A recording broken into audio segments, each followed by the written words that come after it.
నువ్వు ఊరుకో బాబు, మీకు ఇల్లు అద్దెకి ఇవ్వడం కుదరదు. వెంటనే ఖాళీ చేసి. ఏంటమ్మా సడన్ గా బయటకు వెళ్ళిపోమంటున్నారు? ఇదిగో చూడండి, ఇది మామూలుగా షూటింగ్లకి ఇచ్చే ఇల్లు. మీ అమ్మ నాన్నగారు వస్తున్నారని చెప్పావు కదా, నేను తెలియకుండా ఒప్పేసుకున్నాను. ఇప్పుడు మెహరున్నీసా వాళ్ళ నాన్నగారు వస్తున్నారు. మెహరున్నీసా ఎవరు? నా కూతురు. వాళ్ళ నాన్న మీకేం కావాలి? అబ్బా గిచ్చింది. గిల్లకుంటా పోయిన నెల ఇలానే ఓ పార్టీ వచ్చింది.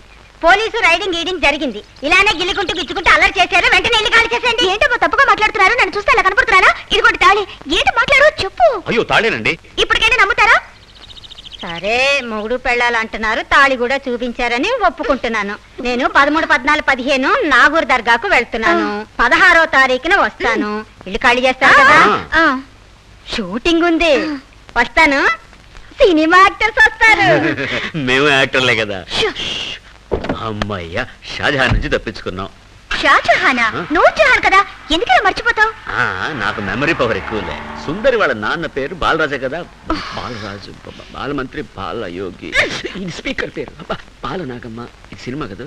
బాలయ్య, బాలకృష్ణ, బాలచంద్ర, బాలమురళీ కృష్ణ, ఎస్పీ బాలసుబ్రహ్మణ్యం. సుబ్రహ్మణ్యం మర్చిపోకు. సుబ్రహ్మణ్యం.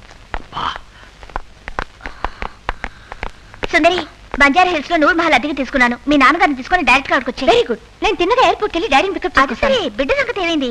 నువ్వు ఎందుకు ఎవరే అవుతావు? నేను ఎలాగో అరేంజ్ చేస్తాను చెప్పాను కదా. నాకు వదిలే ఫోన్. Hello, hi dad. బేగం పెట్టించానా? కాదా? ఏ? Okay dad, bye. ఏమైంది? మామూలుగా డాడీ ఈ ఫ్లైట్ లో కూడా రావడం లేదు. మళ్ళీ ఎప్పుడు వచ్చేది? వచ్చే ముందు ఫోన్ చేసి చెప్తానని చెప్పారు. సరే, నువ్వు ముందు బిడ్డని ఏర్పాటు చేయి. నేను బస్ స్టాండ్కి వెళ్ళి లింగాన్ని రిసీవ్ చేసుకుంటాను. ఈ రోజు శివకాశం చూస్తున్నాడు. మా అమ్మ నాన్న వచ్చాక వాళ్ళ దగ్గర ఎలా యాక్ట్ చేయాలో నేర్పించాలి. వస్తాను. బాయ్.